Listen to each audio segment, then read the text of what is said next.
We see classical conditioning every day in our everyday lives, even from birth to now.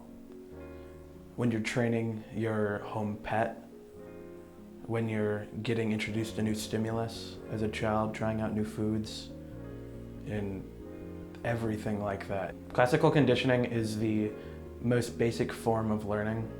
The person who discovered classical conditioning was Ivan Pavlov, which was a psychologist in Russia in the late 19th century. And how it works is you will have your unconditioned stimulus, your unconditioned response, your neutral stimulus, then your conditioned stimulus, and then your conditioned response.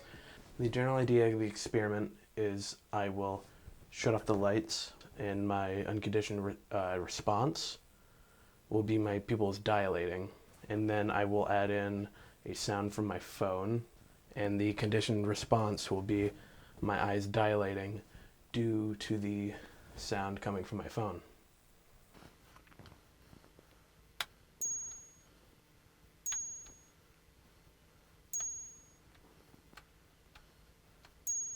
Play the sound on my phone.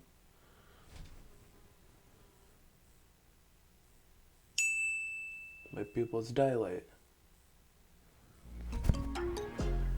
The main thing I am talking about today is how classical and operant conditioning are used in advertising and marketing for companies. Probably the best example I can think of when it comes to classical conditioning in advertising would be the McDonald's logo. Because every company has a logo, but the golden arches in McDonald's, I think everybody recognizes, especially if you grew up in North America, because from birth you've seen them everywhere, and you probably end up eating there at least once.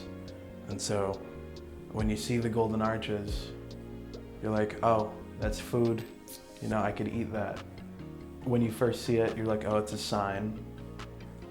But then over time, after you've gotten food from there, you begin to, maybe you see it and you get hungry. The person who discovered operant conditioning was B.F. Skinner, who is a major behavioral psychologist.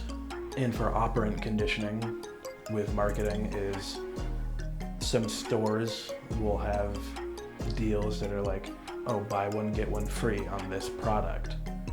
So like even soda companies do that. Like if you're at a gas station and you go in, it'll be like, oh, buy one soda and get another free. And what that's doing is you're being rewarded for buying the product.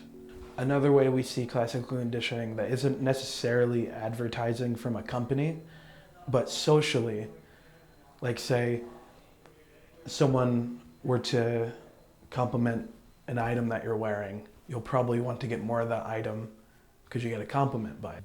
I bought the Jordan 1s a long time ago. These high shadow Jordan 1s, they're like gray shoes. Mostly because they were popular and like everyone liked them. In about 7th or 8th grade, I bought a flannel that I really liked. It was a blue, like checkered flannel. This one time, I was at the mall and I got complimented on my shoes by some guy who looked also cool. So like, I from there pretty much only buy those types of shoes, frankly. I wore it to school one day and I got a compliment on it, and I figured, oh, I should just start wearing these more often. And so I got a whole collection of white, yellow, orange flannels, and yeah, then I started wearing them more often. When you see advertising nowadays, you probably don't immediately jump to be like, oh yeah, I'm gonna buy that because it's associated with something happy. Because we don't really think like that, but you've probably already made those connections subconsciously many years ago, especially for like bigger brands.